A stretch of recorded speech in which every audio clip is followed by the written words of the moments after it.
దాని ప్రభావాన్ని గురించి ఆచార్య సుబ్రహ్మణ్యం గారు 4 మాటల్లో వివరిస్తారు.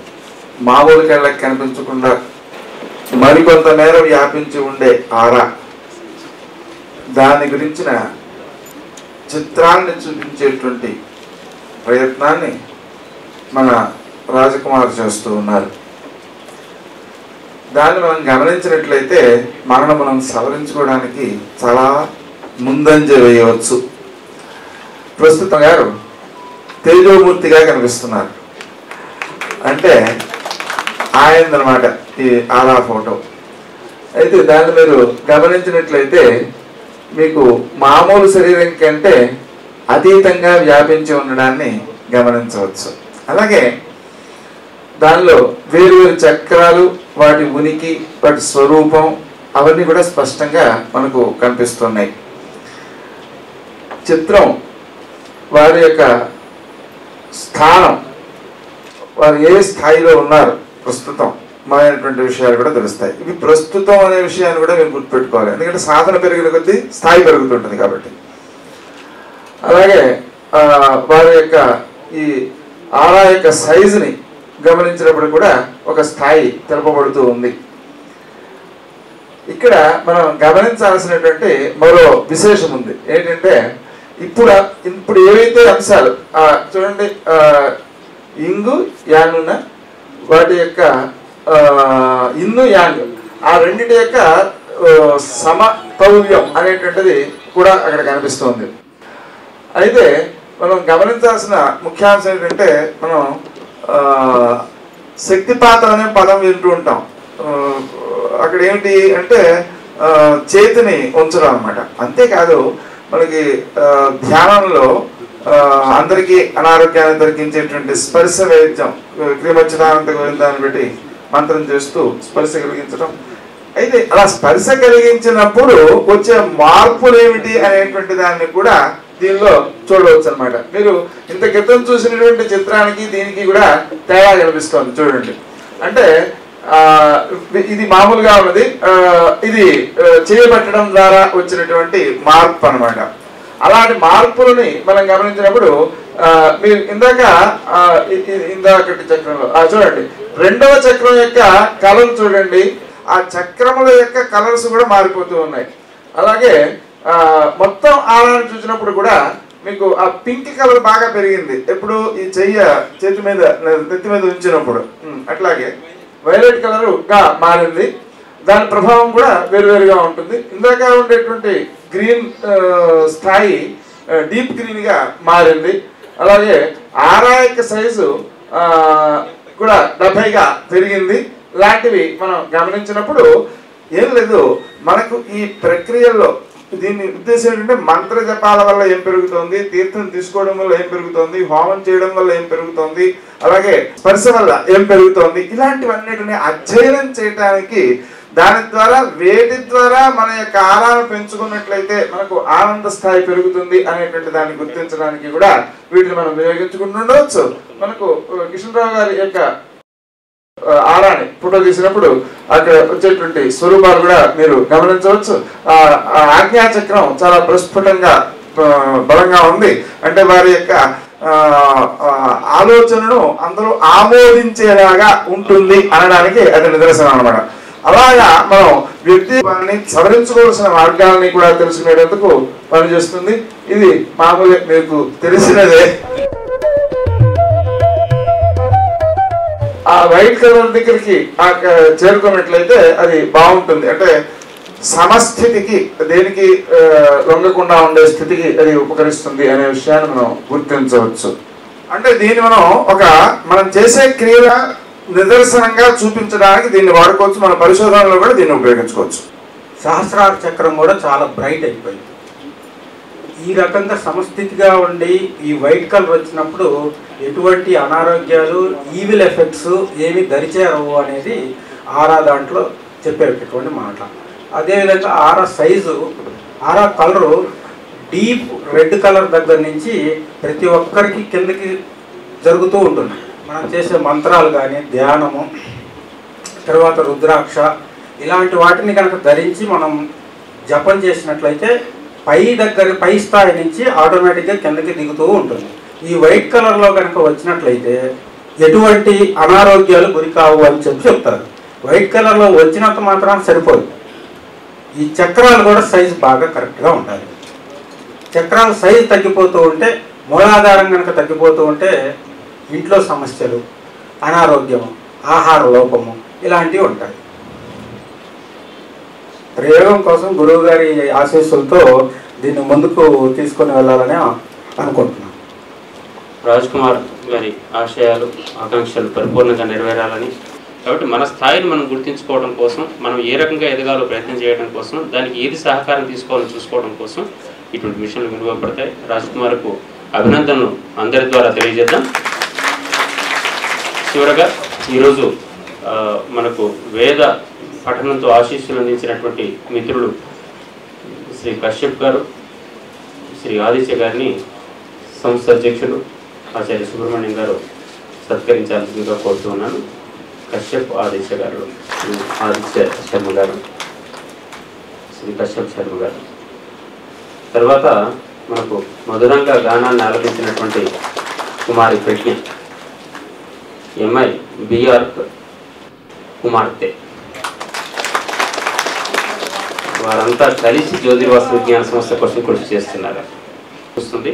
అయితే ఈ సెషన్ ముగియటం అనేటటువంటిది వెంటనే మరొక దానికి ప్రారంభానికి నాంది. And also I'm inviting doctor Roshan from homeo side, మనకందరికీ ఒక ఆదర్శప్రాయంగా నిలబడుతున్నటువంటి శ్రీ సిబిఆర్కే శర్మ గారు, సిబి రామకృష్ణ శర్మ గారు, వారిని వేదిక మీదకి రావాల్సిందిగా సగౌరవంగా ఆహ్వానిస్తున్నాను. ఈరోజు కీలకోపన్యాసం ఇవ్వవలసిందిగా డాక్టర్ సాగి కమలాకర్ శర్మ గారిని కోరుతూ ఉన్నాను. ఒక చక్కని గానాన్ని ఆలపించి మన ముందరికి తర్వాత కార్యక్రమం, అది కూడా వైద్యం, సంగీత వైద్యం.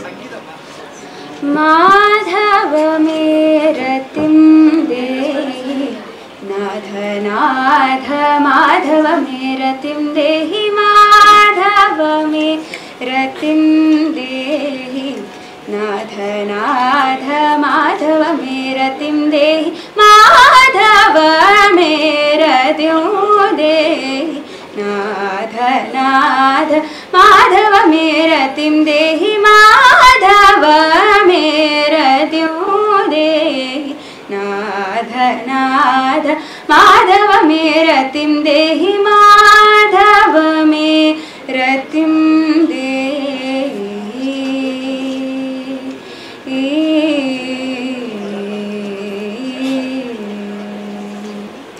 మధురాధర బింబాధన్యేయ మధురాధర బింబాధన్యేయ మధురాధర బింబాధన్యేయ మధురాధర బింబాధన్యేయ మధురాధర బింబాధన్యేయ మాననీయ స్వయనూనం మధురాధర బింబాధన్యేయ మాననీయ త్వయానూనం మాధవ మేరతిం దేహి నాథ నాథ మాధవ మేరతిం దేహి మాధవ మేరతిం దేహి.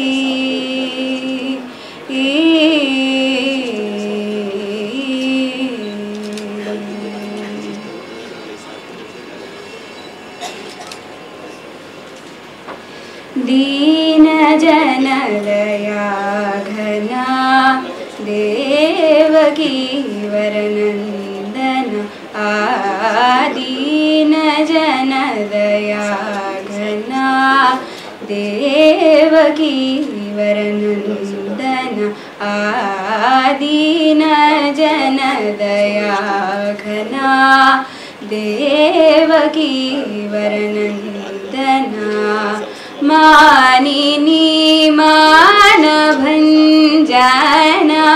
मदना मदना मानिनी मानभञ्जना मदना मदना मानिनी मानभञ्जन मदना मदना मुनि मनोनिकेतन मोहति मिरनिधन मुनि मनोनिकेतन मोहति मिरनिधन मुनि मनोनिकेतन मोहति मिरनिधन कनकामय परिधान कलित निखिल भुवना माधव में रतिं देहि नाथ नाथ माधव में रतिं देहि माधव में रतिं देहि